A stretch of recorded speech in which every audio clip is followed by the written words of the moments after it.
난 바라네. 사랑과 선행으로 서로를 격려해 따스한 부모 보듬어가리. 주님 우리 안에 함께 하시니 형제자매의 기쁨과 슬픔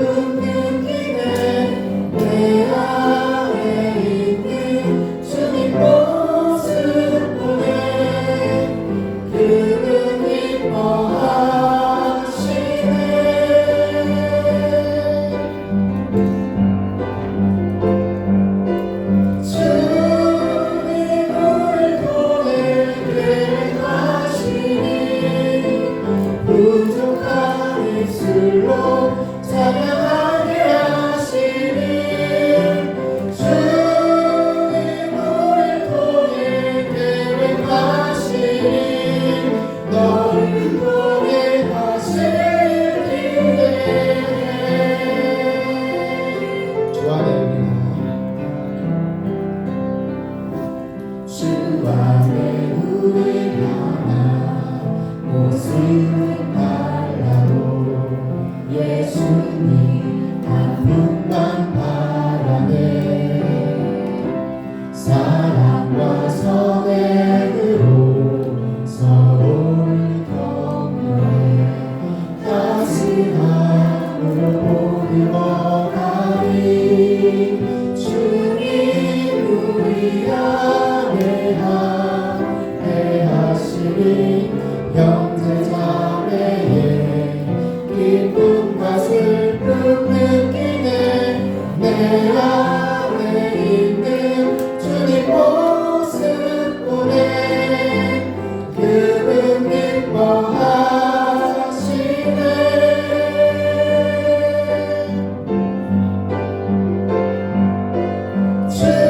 주님 우리를 통해 계획하시니 부족한 입술로 찬양하게 하시니 주님 우리를 통해 계획하시니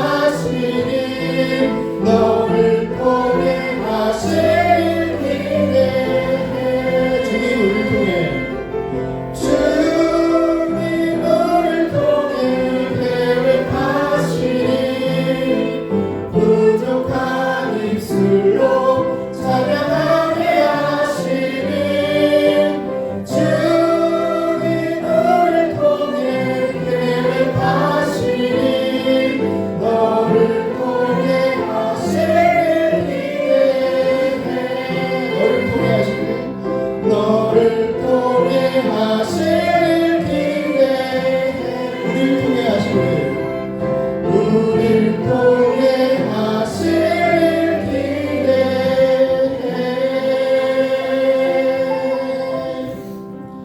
하나님께서 우리를 통해 하실 일을 기대하면서 다 같이 통성으로 기도하시겠습니다.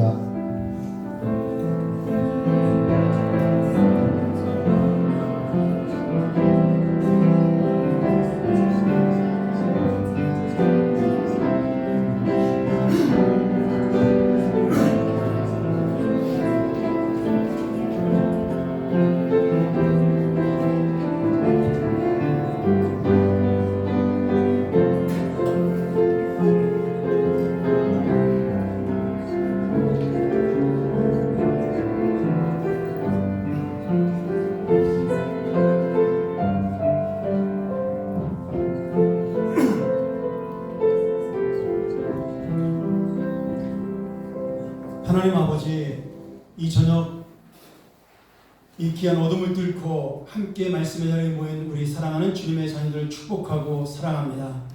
하나님께서도 기뻐하시는 귀한 모임이 되고 우리의 시간이 될 줄로 믿습니다. 오늘도 우리가 한 영혼을 사랑하고 내가 이것을 어떻게 그 영혼을 살리기 위해 준비하고 기도할까 간절한 마음으로 배울 수 있고 또 전할 수 있도록 인도하여 주시옵소서. 전하는 자는 부족하지만 우리 듣는 분들의 귀를 열고 마음을 열어서 하나님의 은혜를 만나는 귀한 시간 될 수 있도록 함께하여 주시옵소서. 예수님의 이름으로 간절히 기도합니다. 아멘. 시간인데요. 우리 오늘 불렀던 찬양 오랜만에 그랬죠. 노래 좀 어렵죠? 제가 달라스에서 목회할 때 우리 교회 부목사님이셨어요. 이 청강수 목사라고 친구가 아주 착한 신실한 친구인데 그때 사우스웨스턴에서 이제 석박사 할 때 저희 교회에서 부목사로 같이 찬양 사역을 했던 우리 교회 이제 워시팀 리더였죠. 이제 노래 잘 못해요. 경희대학교 작곡가 나와서 우리보단 잘하지만 가수가 아닙니다. 그냥 작곡가인데 그래서 한번 제가 특송시켰다가 좀 당황한 적이 있습니다. 잘 안 올라가, 이 노래가 되게 높잖아요. 그래서 안 올라가가지고 그때 감기 걸린 상태에서 신혼여행 갔다 왔나? 늦게 결혼을 했거든요. 그래서 와가지고 천목사 온 김에 특송 한번 해라. 그래서 사모님이랑 같이 시켰더니 이게 안 올라가가지고 고생했던 그런 재밌는 기억도 있습니다. 내가 지난달에 그 유튜브 보다 보니까 여기서 한참 뜨고 있는 그 윌러브라는 찬양팀이 있는데 시간을 뚫고 우리 교회에서 보면 그 찬양팀을 한번 그 공연할 때 콘서트 할 때 이 친구 초청해가지고 이 노래 같이 부르는 거 봤는데 이제는 나이를 많이 먹어서 저만큼 늙었더라고요. 한번 우리 교회 한번 와서 말씀도 전하고 싶다는 얘기도 했었는데 지금 나들목교회라고 저기 대학로에 있는 그 교회에서 찬양 사역자로 그 워십 리더로 사역하고 있거든요. 한번 우리 교회에서 찬양 축제 같은 거 하면 자기가 강의하러 오겠다고 그걸 이제 박사학위 공부를 했다는 형제니까 너무 좋을 것 같다는 생각입니다. 근데 가사가 참 좋아요. 이게 원래 기대라는 원곡입니다. 러브라는 그 CCM 가수들이 이제 그룹으로 불렀죠. 이 친구는 거기서 리더를 했었던 그 귀한 찬양이니까 오랜만에 들으니까 좋네요. 감사합니다. 자, 우리 오늘도 바로 우리 키그림과 그리고 또 요절하는 성하고 들어가도록 하겠습니다. 우리 첫 번째 누가 하시죠? 네, 제가. 네, 우리 이창훈 집사님.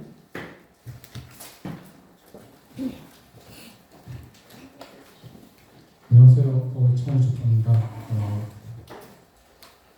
떨리네요. 그냥 쉽게 하는데 좀 부족하더라도 이해 부탁드리겠습니다. 요조 방송을 제가 먼저 하고 여기 계신 분들이 같이 하는 걸로 하겠습니다. 교재 요한복음 13장 34절에서 35절 말씀 새 계명을 너희에게 주노니 서로 사랑하라. 내가 너희를 사랑한 것 같이 너희도 서로 사랑하라. 너희가 서로 사랑하면 이로써 모든 사람이 너희가 제자인 줄 알리라. 교재 요한복음 13장 34절에서 35절 말씀 다 같이 한번 같이 하겠습니다. 시작. 교재 요한복음 13장 34절에서 35절 말씀 새 계명을 너희에게 주노니 서로 사랑하라. 내가 너희를 사랑한 것 같이 너희도 서로 사랑하라. 너희가 서로 사랑하면 이로써 모든 사람이 너희가 내 제자인 줄 알리라. 교재 요한복음 13장 34절에서 35절 말씀. 아멘. 키그림 설명하겠습니다. 내 삶의 그리스도가 중심이 되면은 하나님의 자녀됨과 그리고 나의 구원자가 하나님 되심을 믿게 됩니다. 이것을 구원의 확신이라고 하는데요. 구원의 확신이 생기면은 하나님은 어떤 분일까 궁금해지고 이거를 하나님의 속성이라고 저희는 얘기를 합니다. 그러면 이제 하나님이 어떤 분일까 궁금해지면은 하나님께서는 말씀을 통해서 이제 우리한테 메시지를 주시고요. 우리는 기도를 통해 가지고 하나님과 소통을 하게 됩니다. 이 관계를 하나님과 나의 이제 수직적 관계라고 얘기를 하고요. 또 하나님을 우리가 사랑하듯이 공동체 안에서 이웃 사랑을 하면서 교제를 하게 됩니다. 그리고 또 예수를 전도를 하면서 증거를 하게 되는데요. 이 전도는 우리가 삶에서 예수를 드러내는 것을 말합니다. 요거를 수평적인 관계라고 하는데 수직적인 관계하고 수평적인 관계 그리고 성경, 기도, 교제, 전도가 삶에서 잘 드러날 때 저희는 성령 충만한 삶을 살고 있다고 표현을 합니다. 성령 충만한 삶을 살 때 저희가 피할 수 없는 게 하나가 있는데요. 그것은 시험입니다. 시험은 저희가 이길 수 있는 방법은 하나님 말씀에 온전히 순종하는 그런 마음으로 나아갈 때 저희가 시험을 이길 수 있는데요. 그 말씀으로써 우리가 하나님께 나아갈 때 유혹을 피하고 그리고 고난과 혼란을 넉넉히 이길 힘을 감당케 해주십니다. 우리가 이제 그렇게 순종으로 나아갈 때 주님께서는 온전히 사역의 자리로 불러주시고 이렇게 키 그림 8개가 형성이 되는데 이것을 그리스도가 다스리는 삶이라고 저희는 표현을 합니다. 그래서 그리스도가 다스리는 삶은 제가 삶의 제 주인이 아니라 이 그리스도가 다스리고 내 삶을 주님께 내어드리면서 내 삶의 항해를 주님께 온전히 맡겨드리는 그런 삶을 얘기합니다. 우리 동반자님께서도 저와 같은 그런 그리스도가 다스리는 삶을 살기를 원합니다. 감사합니다.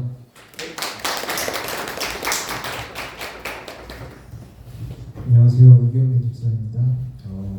저도 똑같이 우지청 집사 했던 것처럼 제가 먼저 암송을 하고 다 같이 암송하는 것을 하겠습니다. 교재 요한복음 13장 34절에서 35절 말씀.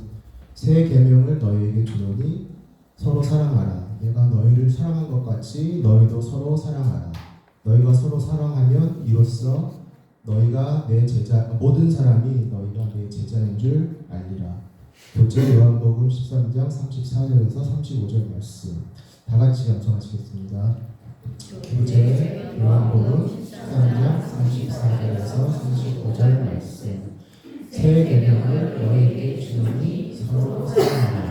너희가 너희를 사랑한 것 같이 너희도 서로 사랑하라. 너희가 서로 사랑하면 이로써 모든 사람이 너희가 내 제자인 줄을 알리라. 요한복음 13장 34절에서 35절 말씀. 키 그림에 대해서 설명을 드리겠습니다. 이 키는 배를 움직이는 방향키를 이제 도식화한 건데 그 의미는 삶의 방향을 나타내고 있습니다. 저희가 하나님을 모르고 살거나 혹은 교회에 출석하면서 신앙생활을 할지라도 그 중심은 내가 삶의 중심이 되어서 주인이 되어서 살아가게 되는데 저희가 살아계신 하나님을 만나고 예수 그리스도를 영접하게 되면 내 마음의 중심 가운데 그리스도가 계시게 됩니다.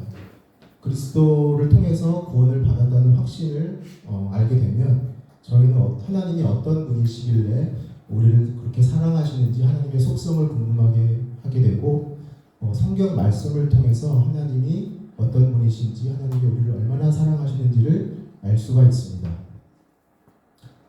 그리고 하나님과 소통하기 위해서 저희는 기도를 하게 됩니다. 기도와 성경을 통해서 우리는 하나님과의 수직적인 관계를 이룰 수가 있습니다. 성경과 기도를 통해서 하나님의 사랑을 알게 되면 우리가 성도 간에 또 이웃 간에 하나님의 사랑을 나누는 교제를 하게 됩니다. 교제를 통해서 하나님의 사랑을 서로 나누게 되고 그 하나님을 모르는 사람들에게 하나님의 사랑을 전도를 해야 합니다. 이 교제와 전도가 하나님과의 수평적인 관계를 말합니다. 성경, 기도, 교제, 전도의 하나님과 수직적인 관계와 수평적인 관계가 균형을 이룰 때 저희는 성령 충만한 삶을 살 수가 있습니다. 하지만 아무리 성령 충만한 삶을 살게 될지라도 하나님이 주시는 또는 마귀가 주는 시험을 피할 수가 없습니다. 하지만 하나님께서는 우리가 감당할 수 있을 만큼의 시험을 주신다는 믿음으로 우리가 순종하게 되면 그 시험을 이길 수가 있고 그 순종을 통해서 하나님은 우리를 동역하는 사역의 길로 함께 하시기를 원하십니다. 이렇게 성경과 기도, 교제, 전도 그리고 성령 충만, 시험, 순종을 통해서 우리가 하나님의 사역을 함께하면 나의 삶의 방향이 그리스도가 함께하는 삶으로 나갈 수가 있습니다. 동반자님께서도 이렇게 그리스도가 다스리는 삶을 꼭 경험하시기를 축복합니다. 감사합니다.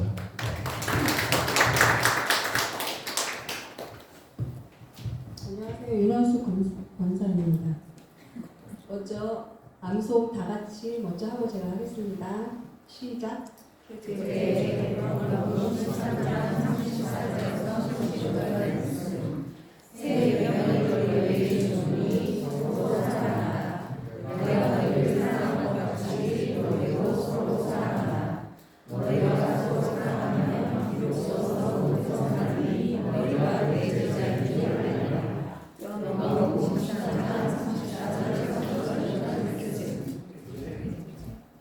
교제 새 계명을 너희에게 주노니 서로 사랑하라.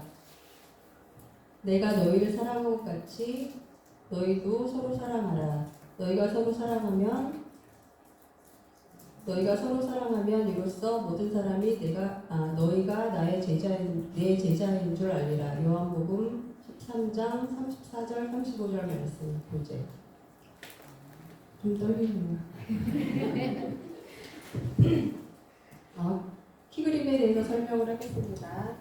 키그림은 그리스도가 다스리는 삶을 설명하는 그림입니다. 우리가 예수 그리스도를 몰랐을 때는 내 의지와 내 계획대로 살았습니다.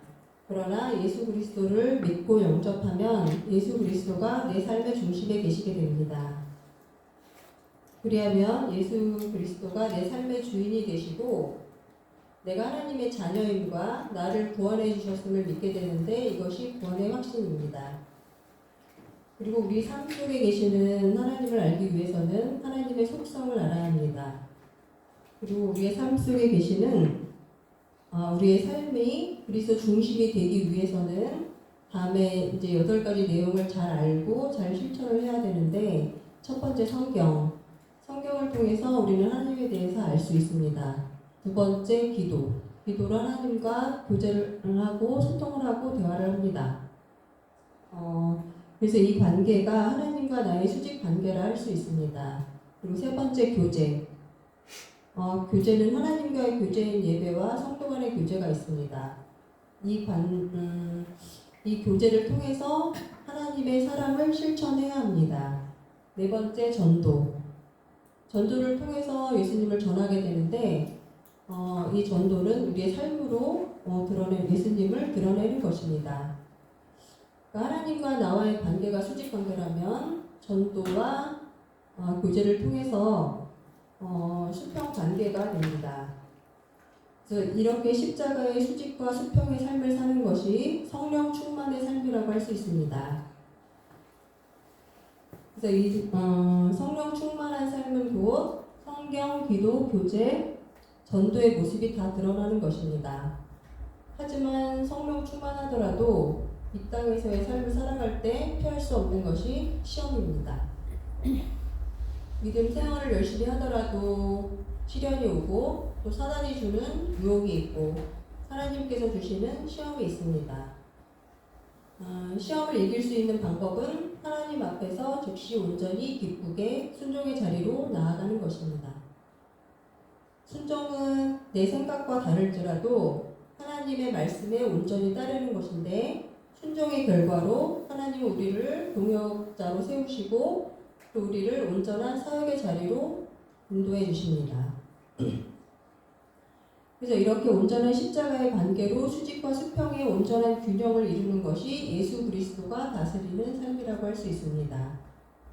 이렇게 그리스도가 다스리는 삶이 우리의 삶이 되어야 합니다. 내 삶의 항해길을 주님께 온전히 내어드릴 때 주님은 내 삶을 그분이 원하시는 곳으로 인도해 가십니다. 그래서 그리스도인은 내 삶을 내 마음대로 사는 것이 아니라 내 삶의 길을 예수 그리스도 우리 주님께 내어드리는 것입니다.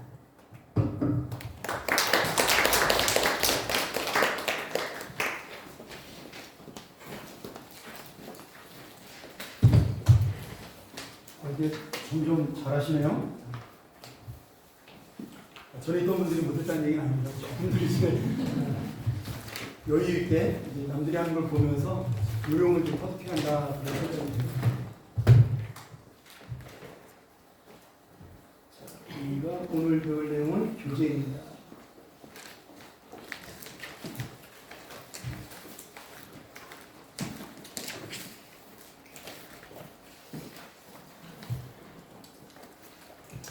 우리 여러분 교환 피시고요. 책도 같이 좀 피실까요?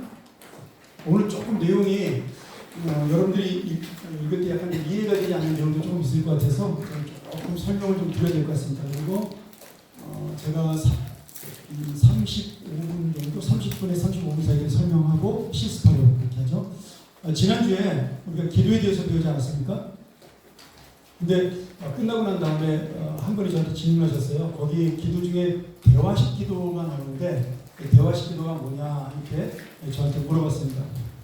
대화식 기도는 지금은 이제 조금 많이 수그러들었는데 한때 유행했던 기도 방법 중에 하나입니다. 근데 이제 기도가 여러 가지가 있어요. 뭐 묵상 기도가 있고, 그 다음에 대화식 기도가 있고, 뭐 대적 기도가 있고, 뭐 기도가 여러 종류가 있는데 어떤 기도를 해도 상관은 없습니다. 근데 이제 가장 편하게 할 수 있는 기도 중에 하나가 뭐냐면 대화식 기도죠. 대화식 기도는 이제 센텐스 프레이어라고 우리가 말하기도 하는데 한 문장 한 문장을 하나님하고 대화하듯이 기도를 하는 거예요.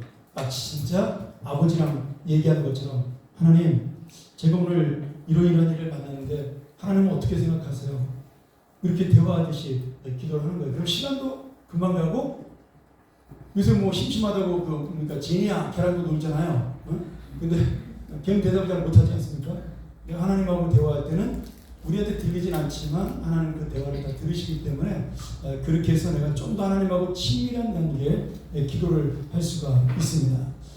그리고 요새 이제 우리 교단에서는 조금 조심스럽다고 생각하는 기도가 있는데 관상기도라는 것이 있습니다. 관상기도.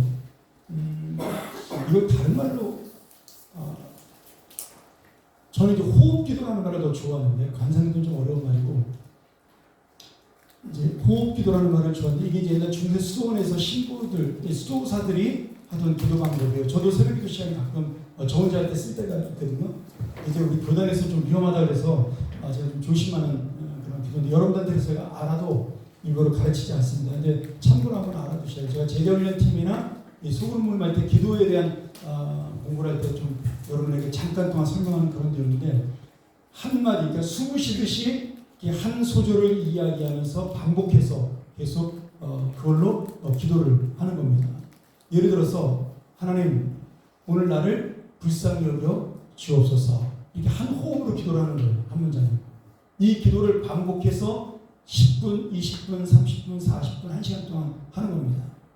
예, 그 중세의 그 신비주의 경건운동 하던 수도사들이 많이 썼던 기도 방법인데, 이 기도를 하면 하나님과 내가 그걸 뭐라냐면 이제 신적 합일이라고 하잖아요. 옛날 그런 말 들어보셨어요?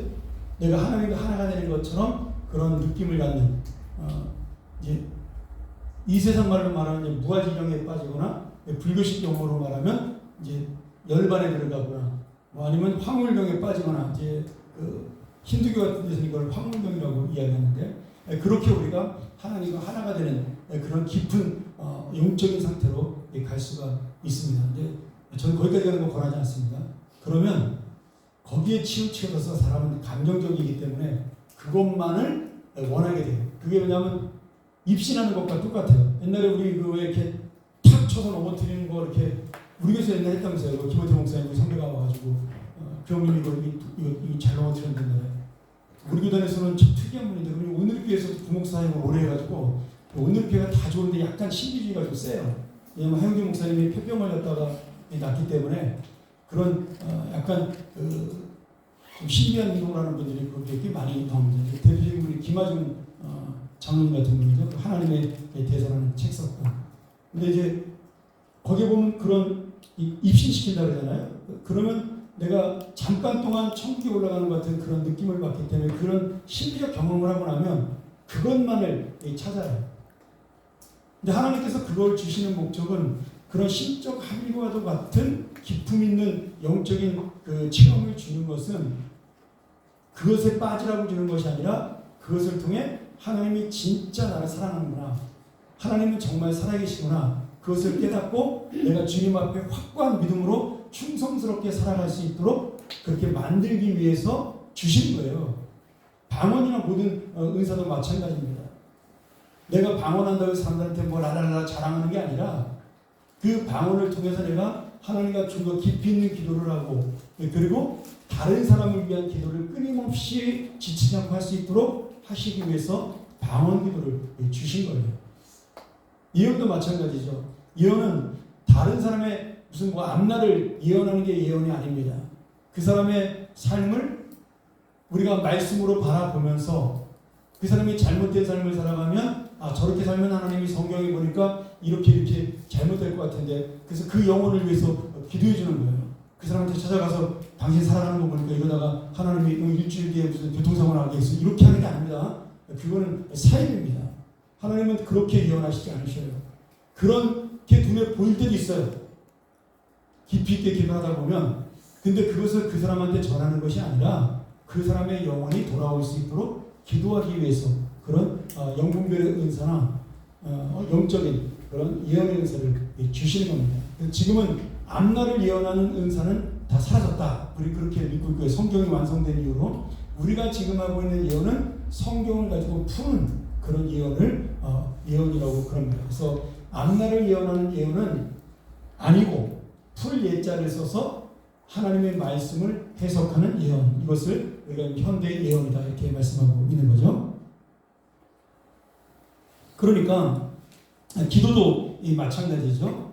우리가 기도도 은혜의 보좌 앞에 나가는 것이니까 첫 번째는 내가 주님 앞에 나가는 것이고, 그 다음에 그 기도를 통해 내가 하나님이 누구신지를 알고 누구에게 기도하느냐를 알고 내가 하나님의 자녀라는 사실을 깨닫고, 그 다음에 하나님과 나와의 대화를 통해 우리가 정말 내가 하나님의 사랑을 받는 이 자녀구나, 나의 기도를 하나님 들으시는 이런 관계를 형성하는 것이고, 그리고 언제 어디서나 기도할 수 있는 그런 삶의 태도를 가져야 하고, 그냥 형식적으로 하는 것이 아니라 정말 내가 진심으로 하나님 앞에 기도해야 되는 것, 이것이 바로 기도의 목적입니다.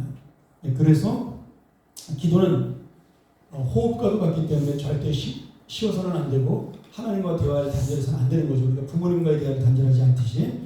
그리고 찬양과 고백과 감사와 중보, 간구, 이 5가지의 균형을 이루면서 기도를 해야 된다. 우리가 그렇게 배웠습니다. 마지막에 가장 중요한 것은 반드시 우리의 기도를 대원해 주실 예수 그리스도의 이름으로 기도해야 됩니다. 요새 한간에 현대 교회 중에서 예수님의 이름으로 기도 안 하는 교회들이 가끔 있습니다. 이제 미국에서는 지금 아직도 있나? 그 로버트 슐러 돌아가신 목사님이 있었던 크리스탈 처치라는 LA의 유명한 교회가 있습니다. 지금 망해가지고 캐톨릭의 그 건물을 팔았는데 향후 뭐 50년인가 임대를 했으니까 30년인가 50년인가 아마 교회는 하고 있을 거예요. 그 아들인가 딸이 지금 물려받아서 하는 걸로 알고 있습니다. 아들이 했다가 실패해서 딸이 다시 물려받은 걸로 알고 있는데, 그 교회는 마지막 기도할 때 예수님의 이름으로 기도하는 걸 안 해요. 제가 깜짝 놀랐습니다. 너무너무 화려한 예배를 드리는데 마지막에 지저스 네임이 없는 거예요. 왜냐하면 물어봤어요. 왜 너네 예수의 이름으로 기도를 안 하냐? 그랬더니 예수를 믿지 않는 사람들도 와서 편안하게 기도할 수 있도록 우리가 그렇게 모든 사람에게 오픈된 마음에 기도를 드리는 것이다. 이렇게 거기 부목사한테 대답하더라고요. 그래서 야, 이거 교회가 아니다. 제가 그때 생각을 했습니다. 여러분, 기도는 반드시 대속주이신 예수 그리스도의 이름으로 기도해야 효력이 나타납니다. 우리가 그것을 놓치면 안 되죠. 자, 여기까지 우리 지난주에 했던 공부를 8시까지 진행을 마쳤고요. 혹시 지난주에 그 질문 못하신 거 있으면 한 번 더 질문 받을까요? 네, 완벽한 강의는 질문이 필요 없다. 제가 그렇게 믿고 도인말로 들어가도록 하겠습니다. 자, 우리가 사람과의 소통 없이 일주일 정도 지내본 적이 있습니까? 여러분, 그런 적이 한 번도 없겠죠? 우울증 환자가 아닌 이상은 그런 분이 없는 걸로 알고 있습니다. 예전에 제가 김준호 목사님 잠깐 만나서 이야기한 경험이 있는데, 김준호 목사님 이제 70년대 민청학년 사건으로 감옥소를 여러 번 이렇게 왔다 갔다 했던 그런 분이잖아요. 이제 민주주의 운동하다가 지금은 좀 완전히 또 바뀌어가지고 이제는 또 뉴라이트 보수주의로 돌아서긴 했는데, 아니 그분이 책에도 그런 얘기를 한번 썼던 것 같아요. 근데 그 죄수들이 교도소에 가가지고 가장 싫어하는 게 뭐냐면 사고 쳐가지고 독방에 갇히는 거예요. 그래서 그 교도소에서 가장 큰 징벌이 뭐냐면 독방, 그건 이제 징벌방이라고 불러요. 지하에 있거나, 나중에 한번 물어보셔요. 저희 누가 서혜경 선생님한테. 징벌방이라는 게 지금도 있나. 그 징벌방에 갇히면 혼자서 뭐 짧게는 일주일, 길게는 한 달 정도 이렇게 있게 만든대요. 그러면 사람이 미쳐버린대요. 자기 혼자 하루 종일 가만히 있으면. 그래서 강도 살인자들도 제일 무서워하는 게 그 징벌방에 혼자 갇히는 거예요. 근데 유일하게 잘못하지 않아도 불구하고 그 독방에 징벌방은 아니고 독방에 가두는 사람이 있대요. 그게 누구냐면 정치범들을 독방에 가둔다고 해요. 왜냐하면 다른 사람들에게 영향을 줄 수 있기 때문에. 그래서 그 당시에 70년대, 80년대 정치범은 전부 다 민주화 운동하다가 잡혀간 사람들이 대다수잖아요. 그래서 그 사람들은 항상 독방에 가뒀다. 제가 그렇게 그분에게 이제 간증을 들었었고, 그리고 그래서 성경을 엄청나게 많이 지난번에 제가 한번 말씀드렸죠. 성경을 자기가 3일에 한 번씩 이렇게 일주일에 한 번씩 이렇게 해서 수십 번 읽었다 이런 얘기를 들은 적이 있습니다. 그만큼 사람은 소통 없이 혼자 지낸다는 것이 굉장히 힘든 거예요. 외로운 겁니다. 우리가 아직 이제 그 연세 되신 분들이 없으니까 잘 모르겠지만 이제 70이 넘어가신 분들 중에 급격하게 알츠하이머가 증상이 악화되는 분들이 있습니다. 여러분 70대 후반이 넘어가면 다 조금씩은 알츠하이머를 갖고 있어요. 그게 뭐냐면 기억력 감퇴입니다. 그건 다 갖고 있는 거죠. 심하고 안 심하고의 차이예요. 뭐 가족의 이름을 잊어버리거나 얼굴 잊어버리는 것은 굉장히 심한 알츠하이머지만 누구나 다 약한 알츠하이머를 두뇌가 이제 굳기 때문에 갖게 되는 거죠. 근데 이 알츠하이머가 가장 빨리 진행이 되는 방법이 뭐냐면 대화하지 않는 겁니다. 혼자 가만히 있으면 급속도로 빨리 진행이 돼요. 특별히 아무것도 안 하고 혼자 텔레비 보고 있으면 3-4배 이상 빨리 진행이 됩니다. 그럼 TV는 보면 왜 그렇게 될까요? TV를 보면 한번 생각해요. 왜 TV를 보면 알츠하이머가 빨리, 이거 중요한 얘기입니다. 왜 빨리 진행이 될까요? 응? 네, 생각하지 않기 때문에. 생각하지 않기 때문에. 정확합니다. 우리가 TV를 보면서 여러분 생각하는 것처럼 보이시죠? 안 그래요. 그 화면과 장면에 우리가 집중하기 때문에 내 머릿속에 아무 생각하지 않습니다. TV를 볼 때만큼은 근심 걱정이 사라져요. 근데 우리가 근심 걱정을 하게 되면 그 TV가 지금 무슨 내용을 하는지 보여요, 안 보여요? 보면서도 내용을 잘 몰라요. 그러니까 내가 그 내용을 안다는 것은 지금 아무 생각 없이 TV만 보고 있는 겁니다. 제가 예전에 미국에 있을 때 굉장히 힘들었던 적이 있었어요. 뭐 여러분에게 얘기하기 좀 쉽지 않은 그런 이야기지만, 그래서 아침에 자고 일어나면 너무 힘들어서 저녁에 자면서 제가 그렇게 기도했었어요. 하나님, 내일 아침에 눈이 안 떠져도 괜찮습니다.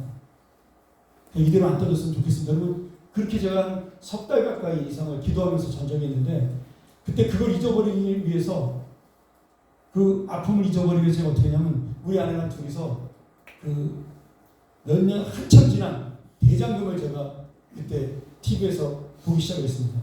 대장금 1회부터 100회까지 있던가요? 그래서 우리는 굉장히 오래 지난 다음에 대장금을 둘이서 봤어요. 왜? 자꾸 가만히 있으니까 아픈 생각이 자꾸 나는 거예요. 나를 힘들게 했던 사람, 나를 배신했던 사람. 그래서 그걸 잊어버리기 위해서 대장금을 1회부터 100까지 열심히 집중해서 애들이 학교 가면 그거 보고 그랬던 기억이 나요. 다 보고 나니까 진짜 할 일이 없더라고요. 그래서 어떻게 했냐면 그때부터 제가 책을 쓰기 시작했습니다. 그때 쓴 책이 우리 요새 어른들한테 제가 가끔 강의하는 그 숲으로 보는 성경, 나무로 보는 성경, 그 신구약 개론집입니다. 제가 6개월 동안 그 책을 썼어요. 제가 박사 논문을 쓸까 그걸 쓸까 고민하다가 우리 집사람이 논문을 써서 뭐하냐, 교육에게 도움되는 거라 그래서 그 책을 썼습니다. 출판하려고 쓴 책은 아니고요. 그때 많이 썼어요. 그래서 세가족보 교재 5주짜리도 그때 제가 좀 정리를 많이 해서 거기 써놨던 걸 한번 정리했던 기억도 나고 그랬던 생각이 납니다. 근데 그만큼 우리가 얘기하지 않는다는 것은, 굉장히 교제하지 않는다는 것은 나 스스로를 영혼을 죽게 되는 겁니다. 그래서 모든 사람은 대화와 그리고 나눔 속에 살아가는 거예요. 자, 부모, 가족, 친구, 직장, 사회 등의 교제를 하면서 생활함으로 우리가 교제 없이는 살 수가 없습니다. 나는 사람이 싫어. 그리고 회사 가서도 힘들어. 그러니까 나는 하고 싶지 않아. 얘기하고 싶지 않아. 그래서 집에 혼자 있으면 어떻게 되죠? 그게 우울증이 되는 겁니다. 그러니까 나쁜 얘기든 좋은 얘기든 우리가 반드시 이야기를 해야 되는 거죠. 너 교제의 뜻이 나오죠? 화면 한번 보실래요? 교제라는 말은 서로 가까이 지낸다. 그런 뜻입니다. 근데 가까이 지낸다는 의미는 뭐예요? 여기서 가장 중요한 게 뭐냐면 이 교제의 가장 중요한 키포인트는 뭘까요? 교제에서 뭘 해야 돼요? 식사를 해야 되나요? 아니면 뭘 해야 되죠? 대화를 해야 돼요. 대화. 교제의 가장 핵심은 서로 진실한 대화를 해야 됩니다. 사람은 영적이 돼서 서로 간에 진실하게 대화하지 않고 겉도는 얘기하면 금방 합니다. 형식적인 대화를 하면요 금방 알아요. 그래서 다음에는 그 사람 만나고 싶지 않습니다. 그냥 예의로 이야기해주는 책 하는 거예요. 그러니까 항상 우리가 1대1 동반자를 만날 때는 진실하게 대화를 해야 됩니다. 정말 피곤하고 힘들어도 그 시간만큼은 하나님께 기도하면서 하나님 내가 이 시간만큼 집중해서 저 사람하고 이야기할 수 있게 해달라고 그렇게 기도하시면서 이를 악물고 대화를 해야 됩니다. 그게 교제의 가장 중요한 부분이죠. 그 다음에 이 교제를 뜻하는 헬라어가 있어요. 이 코이노니아라는 말인데 이 코이노니아는 하나님이 각 사람에게 허락하신 것을 서로 나누는 것을 이야기하는 겁니다. 그래서 교회의 가장 중요한 요소 중에 하나가 뭐냐면 교제예요. 교회가 이제 뭐 예배도 있고 전도도 있고 기도도 있고 뭐 교제도 있고 여러 가지 교회 요소가 있는데 그 중에 하나 중요한 게 뭐냐면 교제입니다. 우리가 교회 건물로 온다는 것은 단순히 건물에 있다는 게 아니라 함께 모이는 것을 이야기하는 거예요. 함께 모인다는 것은 바로 교제, 코이노니아를 의미하는 겁니다. 그럼 코이노니아가 뭐예요? 우리가 흔히 코이노니아를 서로 밥 먹고 서로 나눈다 이 정도로 생각을 하는데 가장 중요한 코이노니아가 뭐냐면 여러분이 목장 모임에서는 기도의 제목을 나누는 겁니다. 그게 가장 중요한 코이노니아예요. 그래서 우리가 목장 모임하면 제가 제일 중요시 여기는 게 뭐냐면 목자들이 강조하는 게 나눔이잖아요. 앞에 10분 정도 말씀 전하는 거 별로 중요하지 않습니다. 이미 설교한 거 가지고 전하는 거기 때문에 그거는 그냥 읽기만 하셔도 돼요. 중요한 건 그분들하고 나누는 거예요. 시간 지나는 것이 아까울 정도로 그분들의 진솔한 이야기를 듣고 함께 기도하고 이게 교회에서 말하는 코이노니아입니다. 자, 예전에 초대교회에서는 예배 드릴 때 어떻게 드렸냐면 지금 그렇게 했다가 다임 목사님 쫓겨납니다. 교회 오면 찬양을 굉장히 한 3, 40분, 1시간씩 불렀어요. 지금도 이스라엘에서는 개신교인들이 그렇게 예배를 드려요. 보통 5시간 정도 예배를 드린다고 그러더라고요. 제 친구한테 물어봤더니 짧게 드리면 4시간. 그리고 찬양을 한 1시간 정도 드린 다음에 설교를 1시간에서 1시간 반 정도 듣는다고 해요. 그리고 교제를 1시간 이상 하는 거죠. 애찬도 같이 하는 거죠. 먹을 걸 나눠 먹으면서. 그렇게 하면서 하루 종일을 교회에서 보낸대요. 그러니까 예배가 오전에 시작해가지고 한 10시쯤에 시작하면 오후 4, 5시에 끝나는 거죠. 그러니까 진짜 교회 와서 하루를 그냥 그렇게 교제하면서 보내는 거예요. 물론 이제 숫자가 많지 않으니까 가능한 거죠. 그게 개신교인들이 얼마 안 되잖아요. 그래서 보통 조그만 이 정도 되는 방이나 아니면 소그룹실에서 모이게 되면 서로 앉아가지고 그렇게 이야기를 나누고 예배 드리는데 그렇게 8시간씩 예배를 드려도 그 사람들은 그것이 부족하다고 그러더라고요. 그래서 길게 드릴 때 8시간씩 예배를 드린 적도 있다. 그렇게 고백을 하더라고요. 근데 제가 이 이야기를 어디서 그러냐면 이스라엘 사람만 그런 게 아니라 중국의 가정교회도 그렇게 예배를 드리는 교회가 있대요.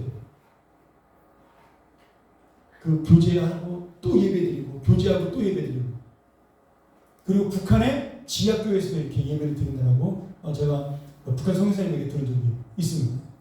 그러니까 우리가 지금 너무 우리가 정선된 예배 그리고 깔끔하고 시간 맞춰드린 예배가 물론 나쁘다는 얘기가 아니라 우리가 어쩌면은 잘못하면 형식에 치우칠 수 있는 예배로 갈 수 있다. 그것을 잘 생각하시고 여러분 스스로가 진짜 좋은 예배가 뭔지에 대한 고민을 하셔야 돼요. 짧게 드리기 때문에 그 시간만큼 내가 집중해서 예배를 드려야 되고 끝나고 나면 충분한 교제를 해야 됩니다. 바빠서 그냥 가는 건 할 수 없지만 점심 꼭 먹고 가셔야 되고요. 뭐 설마 2,000원 아까워서 안 먹고 가시는 건 아니잖아요. 그러니까 우리가 밥 먹는 게 뭐예요? 교제를 하는 겁니다. 이스라엘 사람들은 같이 밥을 먹는 것은 가족이었어요. 형제만 같이 밥을 먹었습니다. 같은 동족만.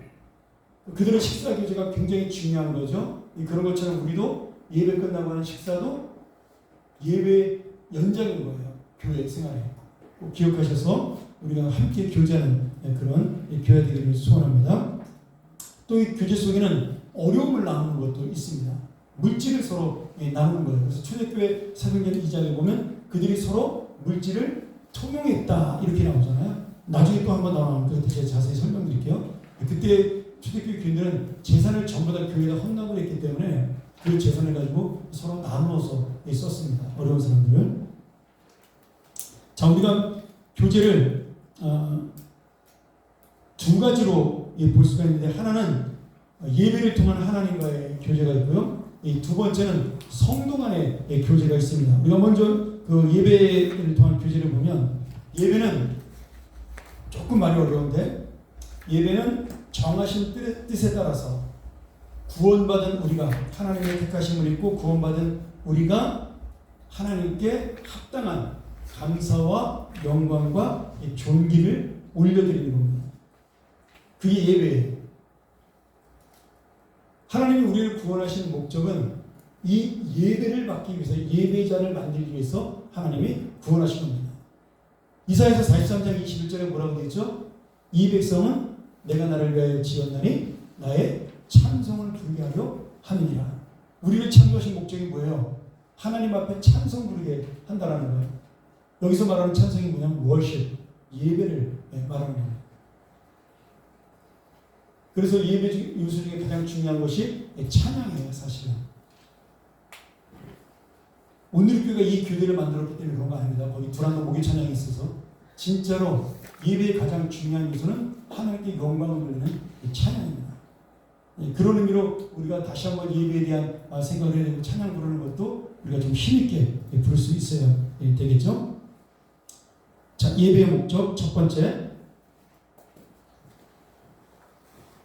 레위기 10장 3절, 거룩하신 하나님께 드림으로 존귀와 영광과 그 모든 것을 드림으로 하나님의 영광을 드러내는 것, 영광 받으시는 것, 그것이 예배의 목적입니다. 자, 한번 그림 한번 볼까요?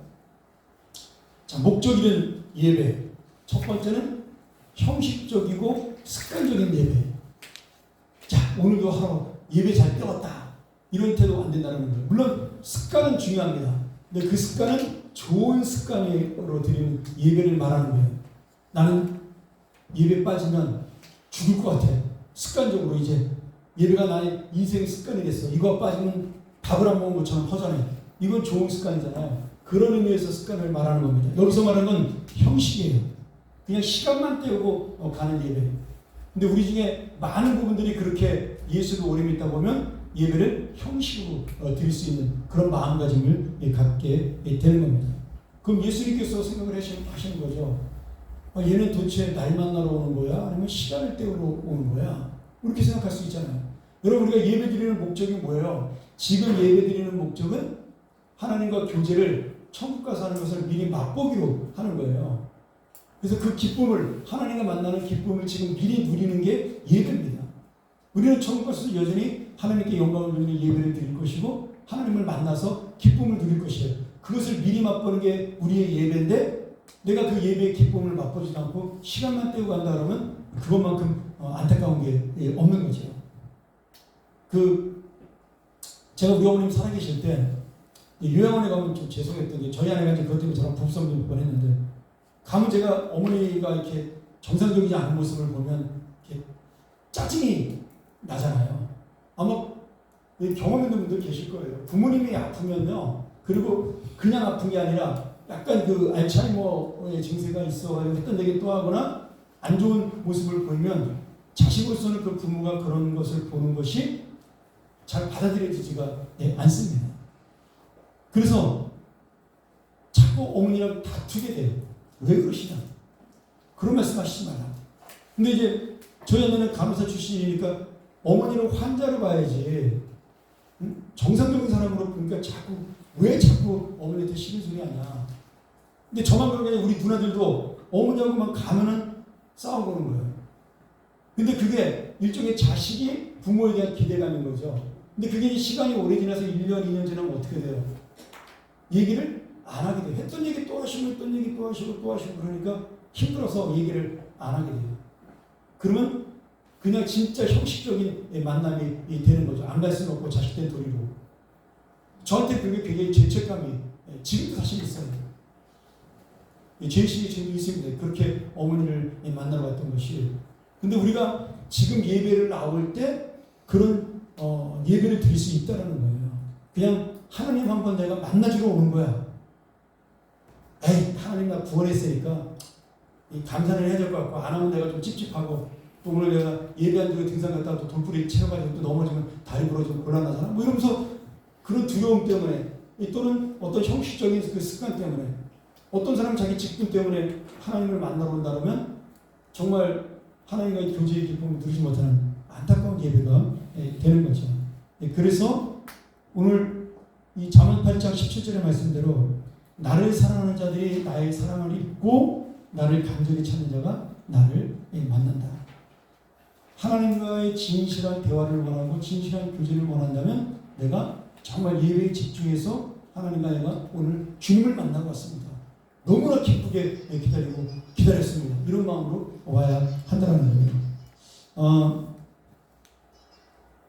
우리 늘프리다 어르신들 보면 제가 가끔 존경스럽고 저건 진짜 배워야 되겠다 그런 게 있어요. 여러분 이분들은요 정말 수요일날 교회 나오려고 살아요. 뭐 여기 늘프리다 교사도 있으니까 주일날 교회 나오려고 살아요. 그것만 기다려요.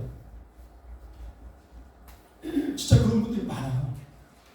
물론 딴 데 갈 만한 데가 없어 그렇다 그럴 수도 있지만 이분들은 교회 가야 얘기할 수 있고 교회가 내 얘기도 들어주고 교회 가야 대접도 받고 교회 가야 사랑도 받고 그러니까 나를 보고 웃어주는 사람도 있고 손잡아주는 사람도 있고 그러니 일주일 내내 교회 가는 것만 기다려요. 실제로 그러신 분들이 많습니다. 그래서 제가 이제 인사하고 손잡고 아유 권사님 잘 지냈으면 목사님 나는 오늘 목사님 보려고 오늘만 기다렸어요. 이런 분들이 굉장히 많아요. 제가 잘생겨서 그런 거 아닙니다. 그분들이 이 교회에 대한 예배에 대한 형제 자매에 대한 그 교제에 대한 사랑이 갈급한 마음이 있기 때문에 그런 겁니다. 그래서 우리가 정말 그런 간절한 마음으로 교회를 나와야 하는 거죠. 이 두 번째로 예배의 자세입니다. 요한복음 4장 24절에 신령과 진정으로 드린다. 이거 제가 한번 설교 시간에 얘기했었는데 신령과 진정은 뭐예요? 성령의 은혜와 그 다음에 진리 가운데 이 예배를 드리는 겁니다. 뭐 여기는 여러 가지 뜻도 같이 들어있죠. 내가 진실하게 드린다, 정성을 다해 드린다, 뭐 신실한 마음으로 드린다 그런 뜻도 있지만 가장 중요한 건 구원받은 성도로서 성령의 은혜를 가지고 진리로 내가 진리의 믿음을 가지고 예배를 드린다. 그런 뜻이 됩니다. 그 내적인 마음의 자세고요. 외적인 자세는 시편 95편 6절과 전도서 5장 1절과 2절에 보면 여기 굽혀 경배하며 이건 뭐냐면 예전에 무릎을 꿇고 내가 굽혀 경배하는 것은 왕에 대한 예절이었어요. 그러니까 지금 내가 외적인 모습은 뭐예요? 내 인생의 왕이시고 나를 다스리시는 하나님을 만나는 거예요. 그러니까 그런 공경하는 태도로 우리가 엎드리는 자세로 나아가는 것이죠. 발을 삼가 입을 열지 말고 이건 뭐예요? 내 생각과 내 개인의 감정은 다 내려놓고 오직 주님에게로 집중하는 것. 그것이 바로 올바른 예배의 태도라는 거예요. 우리 왜 사극에 보면 왕 앞에 나가다가 왕 앞에서 물러날 때 어떻게 물러나죠? 뒷걸음질처럼 이렇게 물러나잖아요. 이 발을 삼가가 그런 뜻입니다. 이 발을 삼가. 그러니까 내가 지금 하나님을 만나는 것이 왕을 만나는 그런 어떤 경외감을 가지고 그분을 만나야 한다. 그런 의미가 되겠죠. 자, 그 다음에 사실 이건 이 8가지 잘하면요 제자훈련하는 거랑 똑같아요. 시간이 짧게 해서 그렇지 요 하나하나 제가 뭐 단어 가지고 문장 가지고 깊이 있게 설명하면 그게 제자훈련이에요. 똑같습니다. 내용 자체가 주제도. 원하시면 나중에 제자훈련 참석하시기 바랍니다. 자, 예배에 필요한 요소. 예배의 요소를 이 책에서 지금 몇 가지로 얘기하고 있죠? 이거 말고 딱 답이 나오잖아요. 지금 제가 왜 빨간 글씨에 해놨겠어요? 이 책에서는 4가지 요소를 이야기하고 있어요. 그거는 뭐냐면 진짜 4가지만 있는 게 아니라 사도행전 2장 42절의 말씀을 근거로 해서 지금 네 가지만 이야기하고 있는 겁니다. 그리고 찬양이 가장 중요하기 때문에 찬양을 따로 구별해서 뺐어요. 다음번에. 원래 예배에 5가지 요소가 있습니다. 먼저 우리 사도행전 2장 40절 한번 보죠. 이건 중요하니까. 자, 같이 한번 읽자. 시작. 그들이 사도의 가르침을 받아 서로 교제하고 떡을 떼며 오로지 기도하기를 힘쓰니라. 자, 여기 첫 번째는 뭐죠? 사도의 가르침을 받아. 이게 뭐예요? 설교 말씀을 말하는 거죠. 그 다음에 서로 교제하고 떡을 떼며. 떡을 떼며가 뭐예요? 성찬입니다. 예전에는 매주일 성찬을 했어요. 그리고 기도하기를 힘쓰니라. 그러니까 여기는 네 가지 요소만 나온 거죠. 말씀, 사도의 가르침, 그 다음에 교제했다. 그리고 떡을 뗐다, 성찬. 이렇게 네 가지만 나와요. 그리고 기도했죠. 근데 그 다음번 말씀에 보면 뭐가 나와요? 찬양. 찬양은 하나님께 예배하는 데 있어 가장 중요한 요소입니다. 그래서 이 찬양을 따로 빼서 설명하기 위해서 네 가지만 설명을 한 겁니다. 그러면 목사님, 헌금은 어떻게 된 겁니까? 헌금. 왜 사도행전 2장 40절에는 헌금이 없을까요? 그 당시는 제사를 몽땅 바쳤기 때문에 헌금을 강조할 필요가 없었던 겁니다. 그래서 이 네 가지만 이야기를 한 거예요. 그리고 찬양은 왜 얘기를 안 하냐면 구약 시대부터 당연하게 그 모든 하나님을 믿는 사람들은 이 찬양을 불렀기 때문에 이렇게 이야기를 합니다. 근데 이 나머지 네 가지는 신약에 들어와서 처음으로 생겨난 거예요. 무슨 말씀인지 이해가 되시죠? 구약 시대는 이렇게 예배드린 적이 없었어요. 찬양만 불렀어요. 성가대가 찬양하고 제사를 드렸으니까. 근데 신약 시대 예수님 승천하시고 난 다음에 설교라는 것이 생겨났고 복음을 전하는 것 때문에, 그리고 교제라는 것이 생겨나기 시작했어요. 예전에 제사들이 다 집에 갔어요. 그 당시에 그 구약에 물론 송아지 잡아가지고 그 해가 지기 전에 다 나눠 먹는 그건 있었죠. 근데 그거는 예배당에서 이루어진 것이 아니라 마을 사람들과 함께 집에 가서 이루어지는 일이었어요. 그러니까 실제적으로 개인이 교제라는 것이 없었습니다. 그리고 기도도 마찬가지예요. 하나님께 따로 개인적으로 기도하는 법이 제사 때는 없었죠. 그래서 이 사도행전 2장 40절의 말씀은 신약 시대의 예배를 말하는 겁니다. 그러면 목사님 왜 교제만 지금은 예배를 안 하나요? 지금은 말씀, 찬양, 성찬, 헌금, 기도 하나, 둘, 셋, 넷, 다섯. 교제를 뺀 나머지 5개를 우리가 교회에서 예배의 5요소라고 부릅니다. 이거 제가 여러 번 설명드렸었는데 그럼 왜 교제는 빠졌을까요? 교제는 하루 종일 있는 전체 모임을 우리가 통틀어서 교제라고 이제 부르기 때문에 그런 겁니다. 그러니까 예배 안에 잠깐, 예전에 예배를 하루 종일 드렸기 때문에 그 예배 안에 교제가 들어갔어요. 무슨 말인지 이해가 되시죠? 떡을 떼는 것 자체도 교제에 들어가는 겁니다.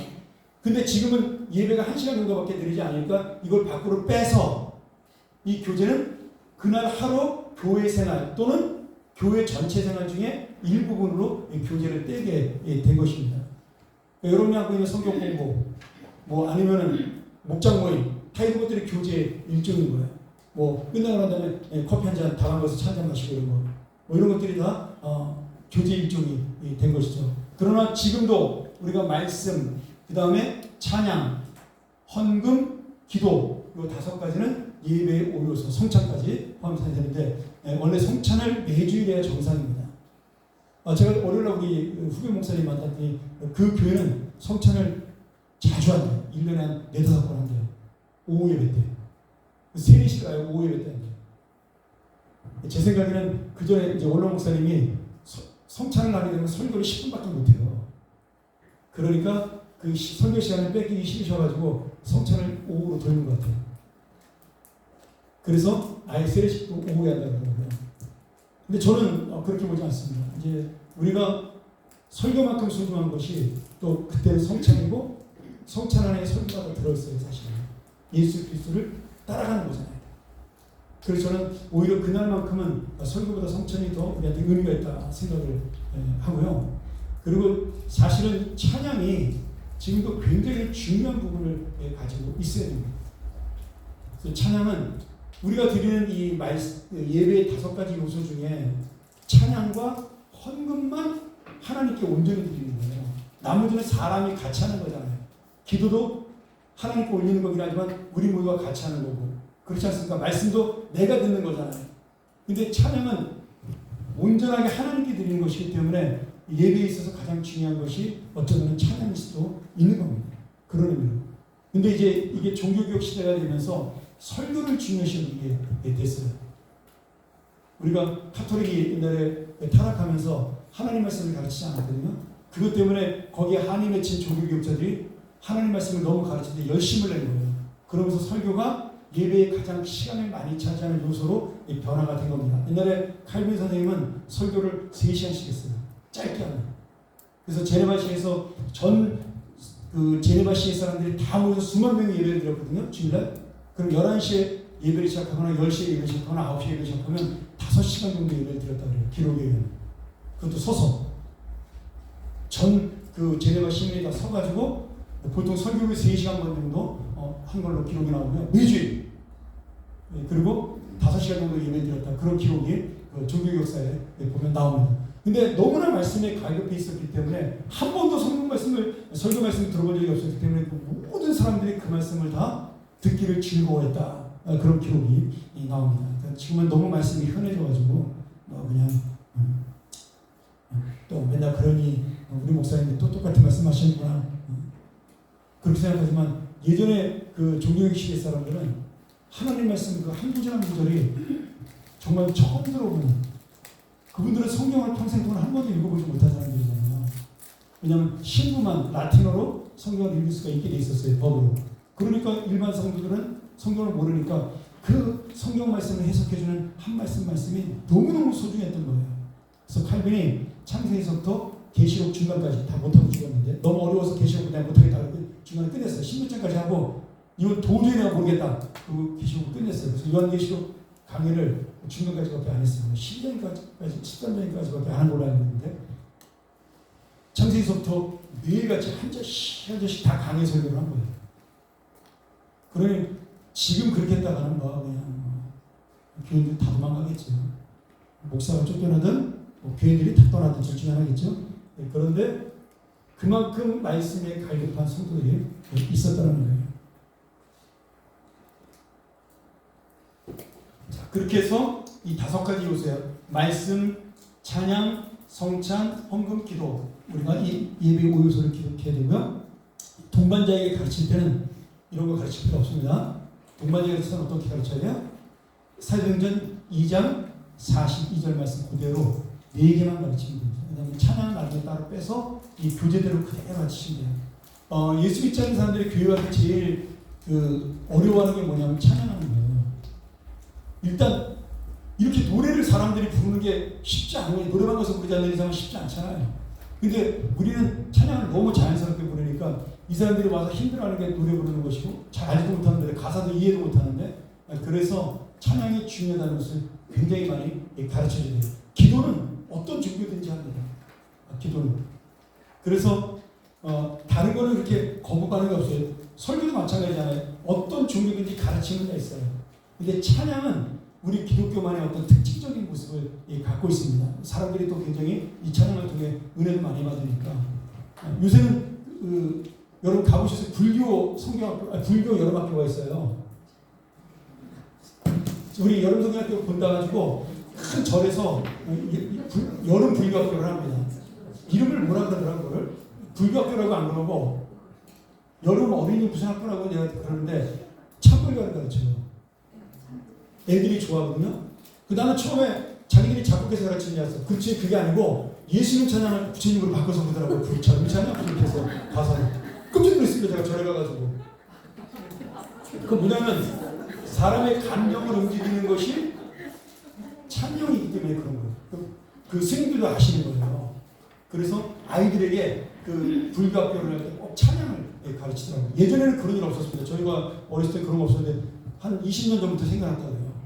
그러니까 이 찬양이라는 건 사람의 마음의 감동이기 때문에 꼭 필요하고, 그리고 하나님께 영광 돌리는 데 있어서 찬양만큼 가장 정확한 게 없습니다. 특별히 가사를 우리가 잘 유념해 보셔야 돼요. 반드시 예배용 찬송가를 따로 가지고 부르는 것이 좋습니다. 우리가 100% 하지 못해요. 제가 두 곡 정도는 반드시 영광 돌리는 찬송 부르려고 애를 쓰는데 11시에 될 때도 한 곡은 설교에 맞춰 부르려고 그러고 그렇게 하는데 원래는 찬양 전체는 다 1장부터 100장 사이에 있는 하나님의 영광을 위한 찬양, 창조와 구원과 그다음에 우리 삶을 인도하는 것에 대한 찬양만 부르셔야 돼요. 그게 예배용 찬송가라고 우리가 부르는 겁니다. 근데 그렇게 불렀다가는 찬송가 몇 개 안 되잖아요. 100장밖에 안 돼요. 그러니까 이거 부르기 힘들어서 섞어 부르긴 하지만 예전에 그 장로교 진짜 정통 장로교 그 개혁주의 찬송에서는 그 가사가 뭐 예수 나르로라 이런 거 다 안 불렀어요. 이런 거 다 복음성가예요. 예내하신 구세 이런 거 다 복음성가입니다. 진짜 찬송가는 하나님의 크신 사랑, 그 다음에 성부성자 성령께 이런 노래만 예배용 찬송가로 불렀습니다. 실제로 제가 대학 때 채플 부를 때 화란에서 네덜란드에서 그 네덜란드 캄펜신 학교 총장님이 우리 학교 예배 참가하러 오셨어요. 저희랑 자매교회 맺을 때. 근데 우리가 11시에 채플을 드리는데 우리가 찬송가 불렀더니 그분이 찬송가 중간에 중지시켰어요. 비디오로 촬영하다가. 왜냐면 예배용 찬송가를 안 불렀기 때문에 이거 내가 녹화하면 안 되니까 이 노래 부르지 말라고 중간에 찬송을 중단시키는데 한번 했어요. 우리 막 열받았죠. 왜 지가 뭔데 찬송가를 중지시키냐 막 그런데 나중에 그분이 설명을 하는 거 듣고 이해가 됐어요. 예배용 찬송가는 하나님께 영광만 돌려야 되는데 네가 내가 지금 그 가사는 그분이 이제 통역을 해달라고 그런 거죠. 베니 교수님한테. 근데 니네가 부른 지금 가사는 너희 개인의 간구다. 그때 우리가 그 정결하게 하는 셈이 불렀던가 뭐 이런 그런 걸 불렀어요.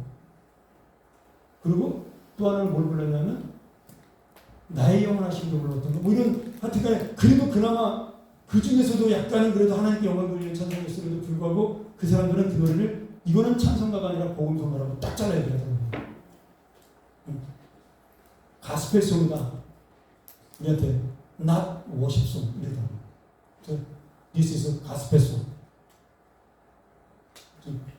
이런 레버 이렇게 절대 부르면 안 된다. 예배 시간 이렇게 얘기하면서 중단시켰던 기억이 나요. 근데 저한테는 굉장히 큰 그게 기억이 남았고요. 지금은 돌아가셨는데 이 서울역 앞에 옛날에 성약교회라는 교회가 있었습니다. 그 김홍돈 목사님이라고 우리 그 목사들에게 설교로 가장 큰 영향을 끼친 목사님 중에 한 분이에요. 나중에 카나다에 이민 가서 돌아가셨는데 그분은 그것 때문에 그 찬송가를 따로 자기가 만드셨어요. 10편 1편부터 150편까지 10편 찬송이라고 해가지고 그 교회에서는 그것만 불렀습니다. 다른 찬송가 못 부르겠어요. 성경적으로 찬송 부르는 거. 어마어마하게 비쌌어요. 그 당시에 30년 전에 3만 원이었습니다. 그러니까 교인들이 그걸로 불렀어요. 이제 그분이 그렇게 성경만 가르치는 분이었거든요. 그래서 돌아가신 다음에도 그분의 설교 테이블 가지고 교회가 운영이 됐었죠. 다른 목사님을 안 모시고.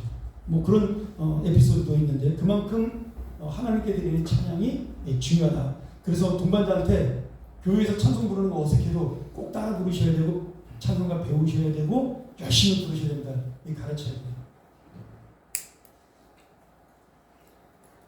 자, 그 다음 찬양은 예배의 가장 중요한 요소다. 한번 읽어보시고요. 절대적인 신뢰에서는 믿음의 방패, 능력이 통로이다. 찬양은 우리의 영을 자유롭게 하며 성령의 새로운 감동주기도 한다. 찬양은 그리스도인들의 연합에 기여한다. 찬양은 주님만을 바라보도록 하여 은혜 받을 준비를 하게 해준다. 찬양을 통해 하늘나라를 경험할 수 있다. 자, 그 다음 성도 간의 교제. 이제 예배 끝났고, 아이고, 큰일 났네. 5분 안에 끝내도록 하겠습니다. 이거는 뭐 다 아는 얘기니까, 이게 지금 성도 간의 교제가 우리가 함께 나눌 이 실습 교제입니다. 2번이 지체의식. 모든 성도는 그리스도의 몸의 지체이다. 개개인이 그리스도인이 될 때 이미 그리스도의 몸의 지체로서 교회를 이루는 것이다. 이거 좀 말이 어렵죠? 이 말이 무슨 뜻이냐면 성령이 우리 안에 들어오는 순간부터 우리는 예수 그리스도의 한 몸이라는 뜻이에요. 그러니까 내가 움직여서 그 지체가 되는 것이 아니라 이미 나는 성령 때문에 구원받은 우리는 예수님의 한 몸이라는 겁니다. 교회가 그렇다는 거예요. 내가 가서 그 교회를 이루는 게 아니라 이미 나는 교회의 지체로 만들어진 거라는 거죠. 구원받은 것이. 그런 뜻입니다. 네, 그래서 성도 간의 교제는 지체의식, 한 몸이라는 의식을 갖는 것이고 그 다음에 그리스도의 연합. 서로 한 마음 그리고 한 목적, 한 생각을 하고 주님의 뜻대로 살아가는 겁니다. 사탄이 이것을 파괴하죠. 사탄이 가장 중요한 게 낙심과 분열입니다. 낙심과 분열. 그래서 예수 그리스도의 그 복음을 가지고 성도의 하나님이 바로 복음의 본질이다 이렇게 말씀하고 있는 겁니다. 다양성, 은사가 다르고 믿음의 정도가 다르고 인간적인 배경은 다르지만 그것은 우리가 틀린 것이 아니라 다르다는 것을 이해해야 된다. 왜? 성령은 하나니까 오른팔과 왼팔이 둘 다 힘이 똑같이 세지 않습니다. 그렇죠? 오른손잡이는 오른팔이 힘이 세고 왼손잡이는 왼팔이 힘이 세요. 그런 걸로 차이를 인정해야 한다는 거예요. 눈도 양쪽 눈이 다 좋지만 한쪽 눈이 안 좋을 수도 있습니다. 그걸 이해해야 된다는 거예요. 너 왜 눈이 나빠? 이해 안 된다는 거죠. 그런 의미로 다양성을 이해하라. 서로 사랑하라. 행함과 진실함. 그래서 초대교회는 한마음과 한 뜻이 되어 물질의 윤무상통을 이루었다 이렇게 했죠. 그 다음에 교회의 덕을 세운다. 여러분 절대로 그래서 교회에서 모일 때는 부정적인 얘기해서는 안 됩니다. 누군가 부정적인 얘기를 하면 변명을 해줄 수 있어야 돼요. 오늘 목사님 설교, 야 우리 목사님 지난주에 설교 준비 안 했냐가 좀 졸리지 않았냐? 그러면 네가 지금 심령이 어두운 거야 이렇게 그렇게 해줘야 돼요. 그게 교회의 올바른 태도입니다. 거기 맞장구 쳐줘. 맞아. 우리 목사님 맨날 했던 얘기 또 하는 말이 설교 원고도 없이 설교하는 말이죠. 이거 안 된다는 거예요. 그리고 누군가 그 다른 사람에 대해서 뭐라 그래요? 그 안 좋은 이야기하고 그럴 때 그 맞장구 치면 절대 안 돼요. 교회는 그래서는 안 됩니다. 맞장구 치지 말고 얘기를 다른 데로 돌리셔야 돼요. 또 그거 너는 왜 그러냐 이러면 또 상처받잖아요. 그러니까 그렇게 하지 말고 다른 이야기를 돌리시면 돼요. 자연스럽게. 이런 거 잘 가르쳐야 돼요. 처음 온 사람. 그러면 반드시 동반자는요. 양육자를 닮아갑니다. 양육자가 부정적인 얘기하면 동반자도 부정적인 사람 돼요.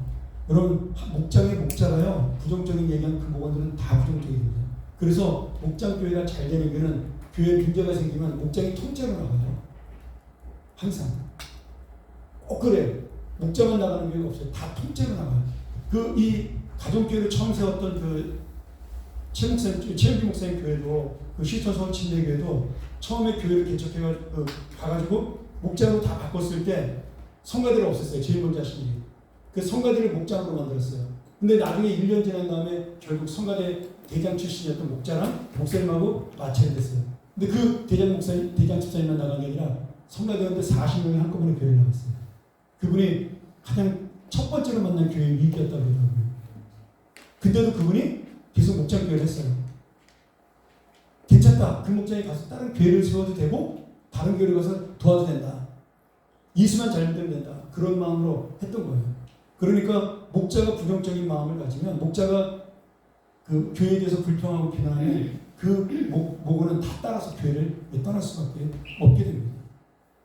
여러분 잘 보셔요. 내가 교회에 대해서 부정적인 얘기를 막 하잖아요. 그 나는 신앙이 좋아서 그 교회의 부정적인 면을 견뎌낼 수가 있어. 근데 그 얘기를 계속 듣는 새신자나 믿음이 약한 사람은 나 그런 얘기 자꾸 들으니까 그 교회가 싫어. 그게 이상한 교회 같아. 안 나와요. 실제로 그런 일이 있습니다. 우리 목사님이 이상하지 않아? 난 우리 목사님 설교가 은혜가 안 되고 말이야. 이러면은 본인은 다른 걸로 은혜 받아. 다른 목사님 설교 들으면서. 그러면서 우리 교회 잘 나와요. 근데 그분은 교회를 떠나는 거예요. 이게 얼마나 큰 죄인지 여러분 아셔야 돼요. 내가 부정적인 얘기를 하거나 잘못된 이야기를 해서 그 영혼의 상처를 받거나 근데 나가서 다른 교회를 가면 참 좋은데 만약에 예수를 안 믿고 떠나버리면 여러분 그 책임은 누가 지는 거예요? 목사도 책임을 져야 되지만 여러분도 책임을 지셔야 돼요. 저는 항상 그것 때문에 그 긴장감이 있어요. 우리 농담으로 그런 얘기 하잖아요. 설교 때마다 조는 집사님이 계셔가지고 옆에 있는 집사님 보고 김 집사님과 옆에 있는 박 집사님 좀 깨워 그랬더니 김사님이 그랬대잖아요. 목사님이 재워놓고 나보고 깨우라고 그러고 저도 그렇게 되지 않으려고 부지런히 애를 쓰거든요. 그래서 우리가 함께 가는 교회가 되기 위해서는 그런 부분에서 우리가 항상 긍정적인 마인드로 생각해야 되고 봐야 한다는 거죠. 그게 바로 덕을 세우는 일이에요. 자, 여기까지 하고 혹시 질문 있습니까? 예. 너무 완벽했나요? 네. 자, 지금부터 실습을 하는데요. 특별히 이 성도 간의 교제를 제가 항상 실습을 어떤 걸 시키냐면 가장 짧게 설명하는 걸 시키는 거 아시죠? 여러분들이 더 잘하라고 그러는 거. 여러분들이 한번 해보라고. 이거 한 다음에 10분 정도 설명하고 나눔이 중요합니다. 두 분이 한번 나눠보셔요. 나와 다른 스타일의 사람을 만났을 때 내가 어떻게 대하는가, 지금 어떻게 대할까. 예를 들어 오늘 점심에 우리 교회 그 지지난주에 새로 나왔던 여기 그 남자 성도분이 오늘 점심에 왔어요. 근데 이분이 약간 독특한 스타일이잖아요. 평범하지가 않아요. 그러니까 분위기가 점심 먹는데 약간 할아버지들이 앉아 계시잖아요. 늘 그런데 할아버지들이 내 옆으로 그 신세범 장로님, 박선남 장로님, 김태성 집사님, 강광희 집사님, 그다음에 정호철 장로님, 원영훈 장로님, 추 목사, 그다음에 새로 오신 분, 그 옆으로 원영훈 장로님, 그다음에 남도성 목사, 그리고 김성환 변호사, 저 이렇게 앉아 있는데 그날따라 얘기들은 잘 안 하시더라고요. 그 새로운 친구가 부담이 되는 거예요. 이거 어떻게 얘기해야 그 친구가 편할까에 대한 부담감. 어르신들은 잘 모르잖아요. 그리고 그분이 약간 이상한 얘기를 하는 거예요. 약간 좀 이렇게 뜬금없는 얘기를. 응? 내가 어제 그 기독교 방송을 봤는데 거기서 그런 얘기를 하다가 장신대학교 총장님이 나오셔가지고 기독교 신앙은 학문이 아니다. 기독교는 학문이 아니다. 계속 그런 얘기를 했는데 그게 무슨 뜻이냐고 막 그런 거 물어보니까 밥 먹는데 추 목사님 옆에 물어보니까 추 목사님 대답을 잘 해줘야 되는데 추 목사님이 이 새로운 신자한테 어떻게 대해야 될지 모르게 얼굴 표정이 막 이렇게 좀 당한 거예요. 이거를 어떻게 설명을 해야 되나. 딱 식사하니까 그렇잖아요. 그런 학문적 이야기가 좀 그렇잖아요. 내가 그래서 그냥 앞에서 잠깐 이사님 제가 설명을 좀 해드렸어요. 편안하게 기독교가 학문이 아니라는 것은 학문은 증명되는 것이고 발전하는 것인데 기독교는 완전한 진리이기 때문에 선포되는 거 그냥 믿는 것이다. 기독교는 신앙의 대상이지 연구의 대상이 아니다. 그래서 그 총장님이 이렇게 이해하고 이렇게 설명을 간단하게 하고 식사 맛있게 하세요. 그런 거 끝났거든요. 그러니까 나랑 좀 이질감이 있는 사람이 오면 이거를 적응한다는 게 쉬운 게 아니에요. 제가 어제 우리 아내한테 저 이번 주일에 한 소리 들었는데 장로님들이 우리 와서 이렇게 식사하시잖아요. 근데 제가 자꾸 그 새신자랑 얘기를 해야 되는데 밥 먹다가 근데 어르신 두 분이었어요. 할아버지 장모님이 오셨으니까 얘기할 게 별로 없는 거예요. 장모님하고 저렇게 얘기하니까 당해를 하더라고요. 내가 앉아가지고 교회 공사운동하고 막 그런 얘기 하다 보니까 저희 사람이 왜 점심에 세 가족 와가지고 그런 얘기를 하냐고 저한테 끝나고 나서 뭐라 그러더라고요. 제가 그래서 죄송합니다. 다음부터 잘하겠습니다. 근데 그만큼 세 가족을 대하는 게 어려운 거예요. 젊은 사람들한테는 할 얘기가 많아요. 근데 연세가 많으신 70대 후반 되는 분이 오시니까 그렇게 많은 할 얘기가 없는 거예요, 사실은. 한 10분 얘기했더니 할 얘기가 없어요, 저도. 또 그분들 얘기도 안 하고 제가 어려우니까. 뭐 이런 것들이 있거든요. 그러니까 우리가 서로 다르고 틀린 게 아니라 다른데 나랑 좀 이렇게 안 맞는데 이런 거 생각할 때 어떻게 할까? 한번 고민해 보시는 것도 좋은 것 같아요. 자, 우리 15분인데 정확하게 9시까지 실습하도록 하겠습니다. 다시 시작하겠습니다. 키 그림 먼저 하세요. 예, 키 그림부터 시작하도록 해요. 다 시간이 좀 모자르죠? 그래서 제가 긴 걸 잡아서 그래도 끝까지 하는 것도 중요하지만 이렇게 하는 것도 중요하니까 여러분 실습을 하면 할수록 좀 자연스러워지지 않습니까? 네.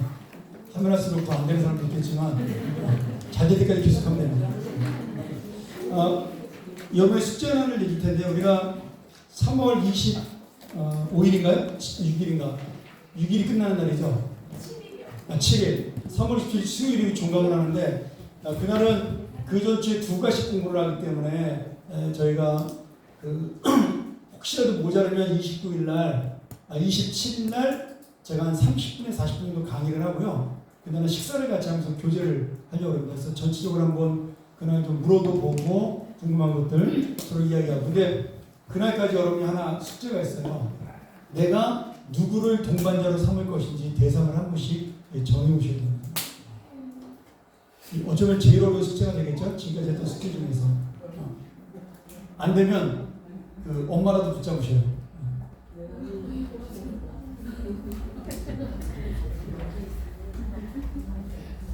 아니면 그 김현정 집사님 어디 있어? 네. 안 되면 김정희 집사라도 붙자. 근데 이거 좀 쉽진 않지만 자녀들한테도 굉장히 좋아요. 애들한테 청소년부 아이들까지 불러왔으면 그렇게 해서 반드시 1대1 동반자를 한 사람씩 정해서 제출하고 하시면 되겠습니다. 그럼 제가 여러분들 그 결정될 때마다 불러서 같이 기도하고 우리 교회 1대1 원칙이에요. 사람을 정하면 두 사람하고 약속을 하고 저한테 와서 기도받고 1대1에 대한 설명을 한 5분에서 10분 정도 듣고 그리고 1대1 시작을 합니다. 끝나면 중간 파티를 제가 밥을 사요. 지금까지 다 그랬어요. 그러니까 비싼 만 사준다. 그리고 설렁탕 같은 거, 뭐 짜장 같은 거 사주는데 제가 반드시 그 1대1 양육자와 동반자에게 저녁 식사를 대접을 합니다. 커피까지. 그러니까 죄송합니다. 제가 작년서부터 시작해서 얘들은 이제 강의를 이제 이찬영 목사가 했기 때문에 이제 제가 책임을 져야 되니까 그렇게 하니까 여러분들이 꼭 정하셔서 오시면 이 마치고 난 다음에 저와 함께 또 축하하는 시간도 갖도록 하겠습니다. 그리고 여러분들이 아마 식사비 회비를 받았다 그러니까 제가 봐서 그날 여러분에게 출석상을 주려는데 너무 많은 것 같아요. 지금 10명 이하면 제가 이렇게 커피 쿠폰을 쓰려고 했는데 이러다가 뭐 예산뿐 아니라 제 쌀도 다 털어야 될 것 같아서 커피 한 잔 사는 걸로 그날 오신 분들 제가 단체 스벅에서 커피 한 잔 사는 걸로 그렇게 해서 커피를 통째로 배달해 갖고 그렇게 하겠습니다. 혹시 오늘 한 것 중에 질문 있으신가요? 오늘 이거 교재가 약간 내용이 어려운 부분도 있어요. 문장을 너무 어렵게 써가지고 책 자체가.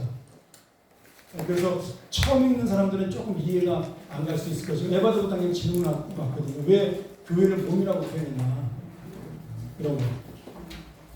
그냥 우리는 그런 것부터 생각을 하지만 안 믿는 사람들은 왜 교회가 몸일까?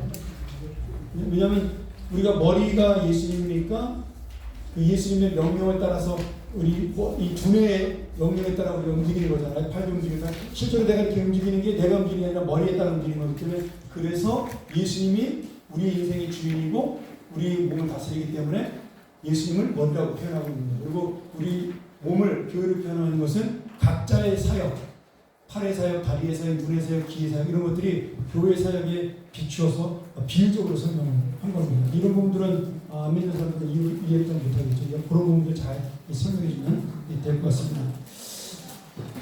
자, 더 이상 질문이 없으면 우리 기도하고 마칠까요? 우리 한번 같이 이 시간 한 번 더 기도하죠. 오늘 말씀 잘 기억하면서 하나님 내가 먼저 진정한 하나님과의 교제를 예배를 통해 이룰 수 있도록 도와주시옵소서. 그리고 이 예배의 감격과 기쁨을 가지고 주님 앞에 나가는 정말 양육자로 설 수 있도록 인도하시고 내가 나와 다른 사람을 틀리다라고 생각하지 아니하고 이해할 수 있는 마음을 먼저 허락하셔서 정말 넓은 마음으로 관용되는 예수 그리스도의 마음을 가지고 다른 형제와 자매를 용납할 수 있도록 받아들일 수 있도록 우리 동반자의 삶을 이해할 수 있도록 그런 마음을 달라고 우리가 정말 간절하게 기도하고 우리가 함께 제가 마무리를 마치도록 하죠. 함께 기도하며 나갑니다. 자비하신 아버지 하나님, 오늘 우리가 이 귀한 또 교제에 대한 삶을 배웠습니다. 하나님께서 예배를 통하여 주신 이 감동과 은혜가 날마다 끊어지지 아니하고 매 주일마다 예배마다 우리 마음속에 새롭게 솟아날 수 있도록 도와주시며 내가 이 예배를 정말 좋은 습관으로 항상 기대되는 마음으로 드릴 수 있도록 그래서 하나님과의 관계를 내가 다시 한번 마음속에 다짐하며 천국의 기쁨을 누리며 맛보는 귀한 예배자가 될 수 있도록 인도하여 주시옵소서. 하나님과의 이 깊은 교제가 끊어지지 않는 믿음의 사람 될 수 있도록 함께하여 주옵소서. 오늘 또 우리가 이 말씀을 나눈 대로 나의 사랑하는 형제와 자매들을 통하여 진정한 교제, 진실한 마음으로 나누는 교제, 저들의 마음을 이해하는 교제가 될 수 있도록 도와주시고 나와 다른 사람조차도 내 마음속에 이해할 수 있고 받아들일 수 있는 용납된 마음을 허락하여 주시옵소서. 우리에게 좋은 동반자의 마음을 허락하여 주시고 예수 그리스도의 심령을 허락하여 주옵소서. 하나님 아버지, 오늘 우리가 이 저녁까지 또 늦게 피곤하지만 주님의 말씀을 나눴습니다. 항상 전하는 자는 부족함을 느끼고 아쉽고 죄송스러운 마음입니다. 그러나 우리 지혜로우신 성령님께서 한 사람 한 사람 찾아가셔서 제가 다 가르치지 못했던 것들 또 미진한 것들 하나님이 채워주시고 깨닫게 하시고 성령의 조명으로 밝혀 주시옵소서. 돌아오는 발걸음 지켜주옵소서. 다음 주 수요일도 기대되는 마음으로 만날 수 있도록 함께하여 주옵소서. 예수님의 이름으로 기도합니다. 아멘. 네, 감사합니다. 수고하셨습니다.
둘이 얘기해. 둘이 지금 계속 빠지고 있잖아. 그러니까 둘이 얘기해.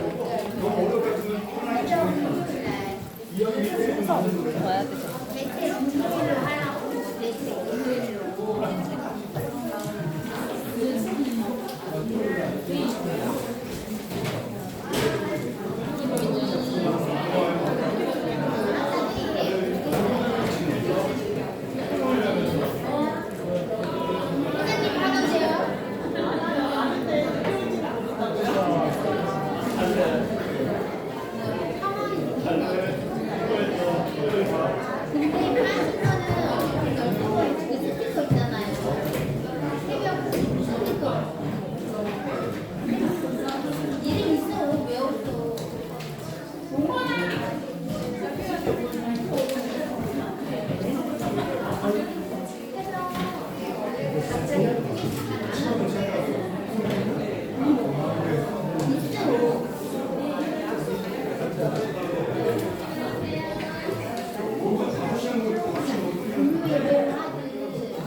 나중에 물어보게.